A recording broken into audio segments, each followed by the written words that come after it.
friozão, hein, doutor Fernando Gomes? Você viu só? Neste fim de semana. O doutor já colocou 3 peças, está todo mundo com frio aqui, porque o fim de semana fez todo mundo tirar o agasalho do armário. Todo mundo por onde a frente fria passou, né?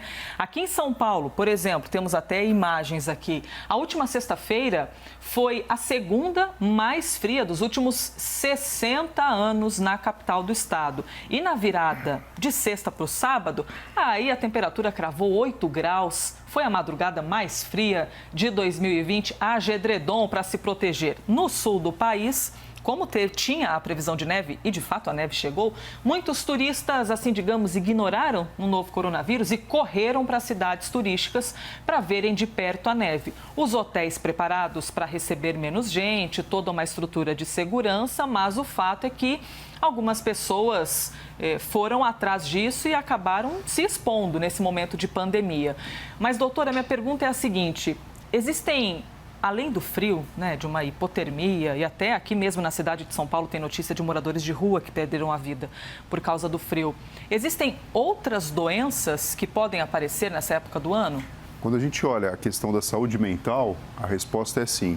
Dias mais frios coincide geralmente com dias com menos exposição solar, e isso faz com que o nosso cérebro funcione de uma forma diferente e abre espaço para uma coisa que a gente chama, por exemplo, de depressão sazonal, que a gente observa muito no norte da Europa, onde os dias tendem a ser mais curtos, quero dizer, exposição solar, e temperaturas mais frias acabam acontecendo. Isso faz com que o indivíduo ele tenda a ficar mais dentro de si mesmo, fique mais confinado em ambientes fechados, possa reduzir a interação com outras pessoas. Então, se ele já tem uma predisposição genética ou tem um contexto de vida que propicia isso, ele pode entrar num quadro depressivo.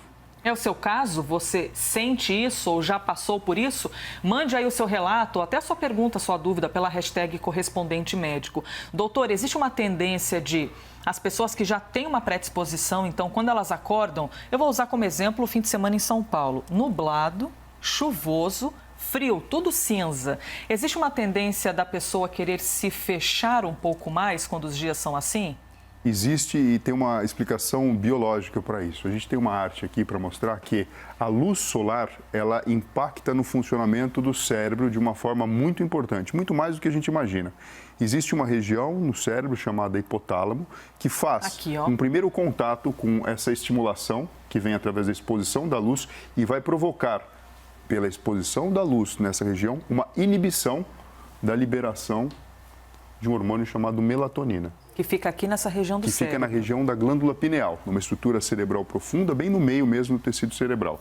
Quando a gente tem a diminuição do estímulo luminoso, então, à noite propriamente dita, ou então dias mais cinzentos, com menos exposição solar, o que acontece é que essa região estimula, a região do relógio biológico estimula a glândula pineal a liberar mais melatonina. E o que acontece com isso? Aqui eu estou mostrando para vocês o relógio biológico, e aqui a região se chama hipotálamo, e a glândula pineal. O que acontece com isso? Com mais melatonina, o indivíduo ele tende a ficar mais tranquilo, mais relaxado, alguma coisa que empurra ele mais para o estado do sono do que para o estado de vigília.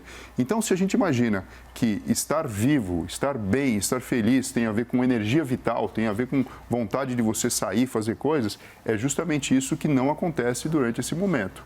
Tudo bem que assim a nossa vida tem altos e baixos, isso é natural, mas isso aqui acaba sendo uma porta de entrada para, se a pessoa tiver uma fragilidade psicobiológica, entrar num estado patológico de doença mental.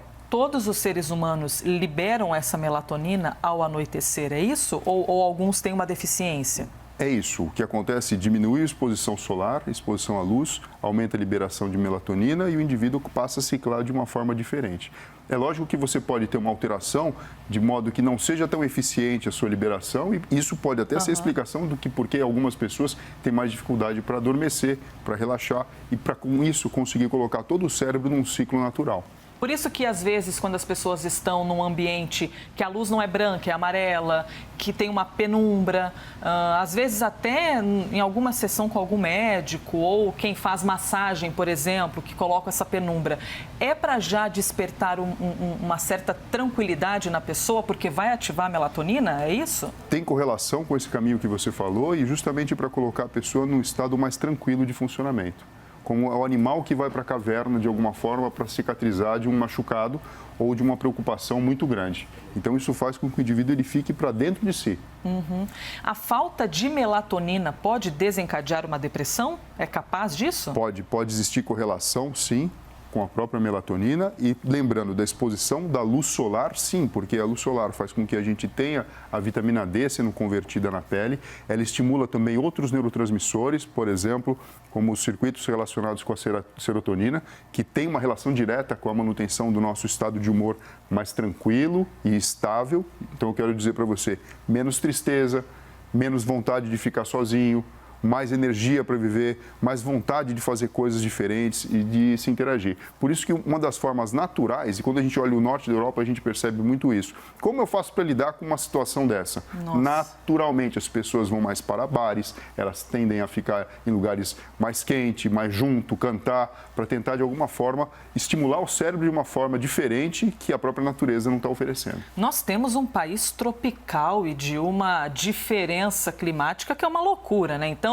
a gente encontra muito sol aqui no Brasil e também nesta época do ano muito frio no sul do país, que também tem um calorão no verão. Mas eu lhe pergunto, doutor, os países que têm uma incidência solar menor e muitas horas do dia na escuridão, existe uma tendência das pessoas serem mais depressivas? A gente observa muitas pessoas que são, podemos pegar exemplo de brasileiros que foram morar na Inglaterra, em Londres, e começam a sentir o próprio ambiente se mostrando dessa forma.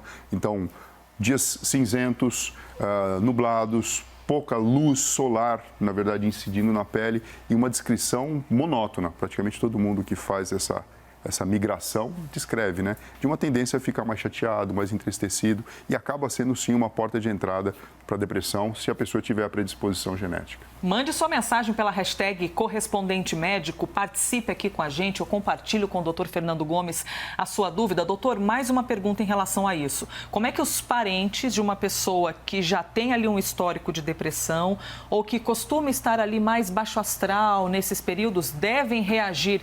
Como se comportar para fazer com que essa pessoa acabe não sofrendo em dias assim? Assim, a primeira coisa é entender que a interação social e a atividade física são mecanismos naturais que a gente pode lançar mão para tentar lidar com isso. Terceira coisa é reconhecer de que se de fato o problema está instalado e quem tem familiar com esse tipo de alteração e que a gente sabe que é um problema que muitas vezes é quieto, você olha para a cara da pessoa, parece que está tudo bem, mas não está. Convidar a pessoa a procurar um profissional que possa ajudá-la, né? Às vezes com uma medicação, com uma psicoterapia.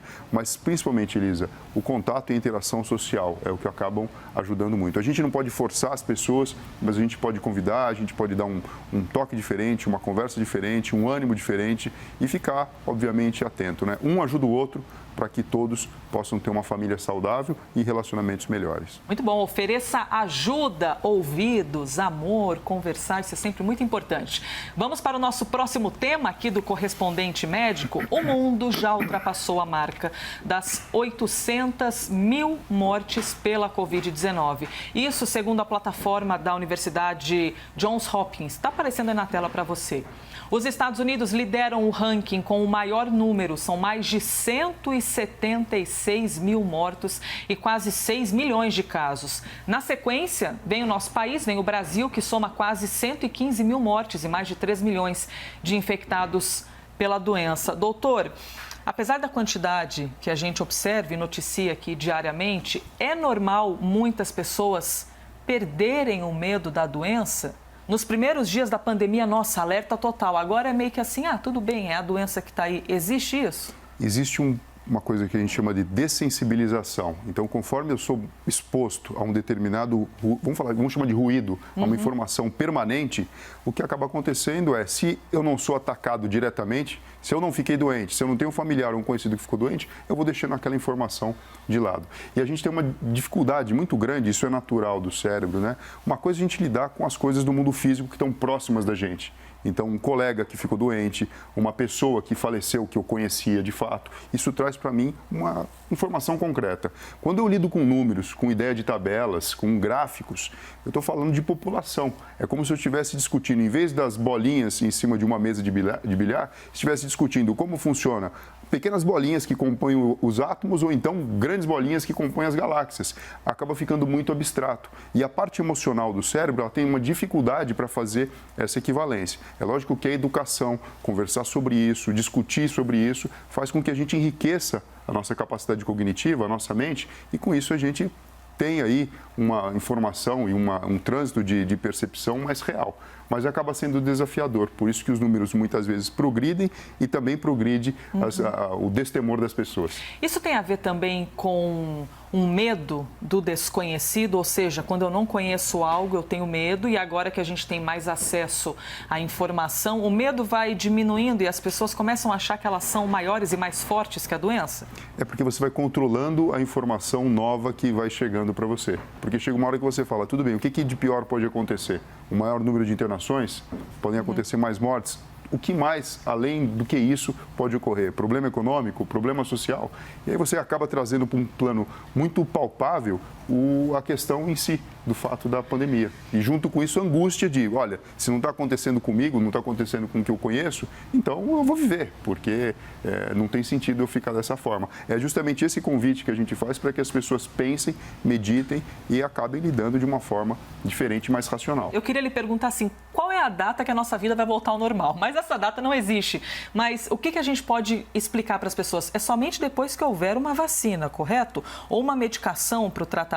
Enquanto não houver esse cenário, a gente vai ter que continuar se cuidando. Eu acho que a forma mais clara e racional da gente conversar sobre isso é quando vai voltar ao normal.